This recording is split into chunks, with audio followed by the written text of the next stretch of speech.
Hey friends, have you ever had something that terrified you, like really scared you? Last night, Mr. Alex and we were watching TV late at night in our cozy living room. We were laughing, we were eating some yummy snacks, and everything was so nice and so perfect. Until, suddenly, Mr. Alex got this crazy weird look on his face. It was the face of panic. He was frozen and terrified. So, of course, I was frozen and terrified because I know that look. That's the look of someone who has seen a spider. Worse, this was the face of someone who has just noticed that the creepy crawly feeling on his neck was in fact a creepy crawly spider crawling up his neck. Just as soon as Mr. Alex was done being frozen, he jumped up from the ground we were sitting on and he started swinging his arms around like crazy trying to find this spider. I panicked and I scooted far, far away from Mr. Alex and I jumped up onto a chair because I did not want to be anywhere near a spider.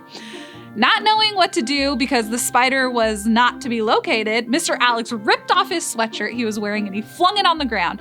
And just as the sweatshirt hit the ground, a brown, big, probably hairy, probably fangy spider crawled out from his jacket and headed to try to find a new home.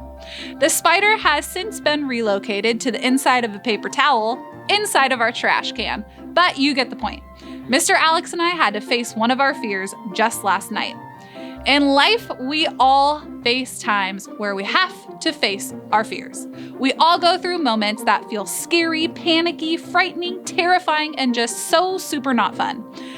Last week, I got to talk to some of the 4th and 5th graders, and we were talking about how when you memorize God's words in the Bible, it helps us when we have moments that are scary, panicky, and frightening. So let's work on Psalm 23. Are you ready? Here we go. The Lord is my shepherd. I have all that I need. He lets me rest in green meadows. He leads me beside peaceful streams. He renews my strength.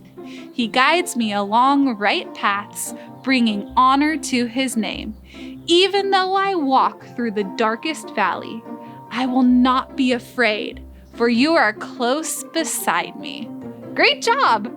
Today's story is a time when God's people, just like us, faced a scary, panicky, frightening, terrifying, and not so super fun time.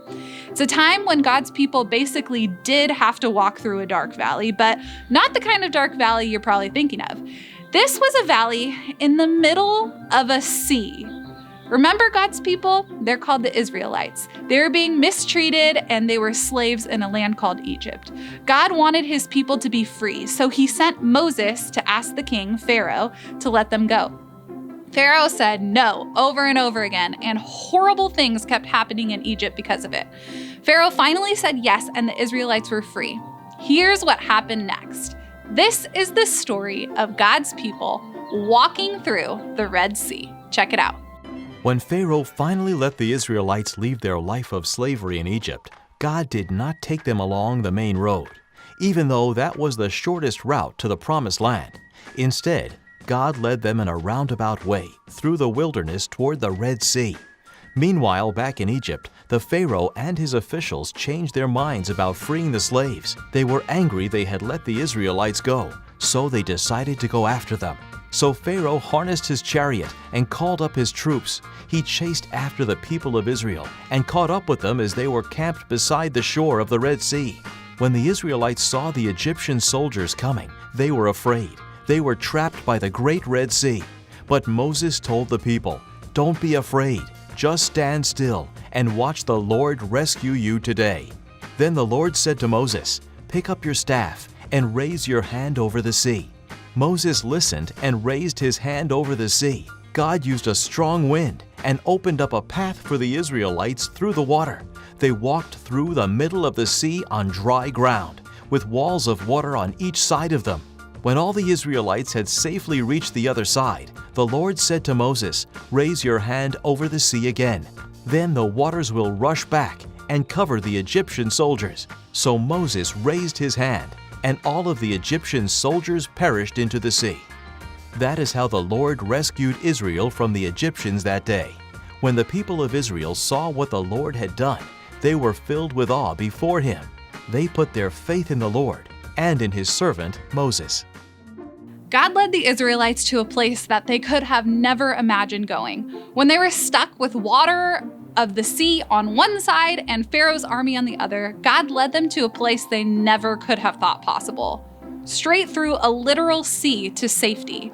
Our verses in Psalm 23 today say that when we walk through the darkest valley, we won't be afraid because God is close beside us, which leads us to our big idea. The big idea of the morning is this: God helps us overcome our fears. God led the Israelites in safety through the middle of a sea, and God leads us too. When you trust and follow God, when you recognize that He's your shepherd and that He cares for you, you start to see all the ways He's guiding you. You notice the people that He's putting in your path that need extra love and care. You notice the way that He's given you people in your life to help take care of you. You see the ways in which He's protecting you and making you more and more like Him every single day. When you face times that are scary, panicky, frightening, terrifying, and not so super fun, you can remember the words in Psalm 23, and you can remember that those words are true. You can remember that God helps us overcome our fears. God is your shepherd, and when you face the darkest valley, you can be sure that He's with you. We can face our fears because we know that God is right next to us. He's walking with us. He's going through it with us.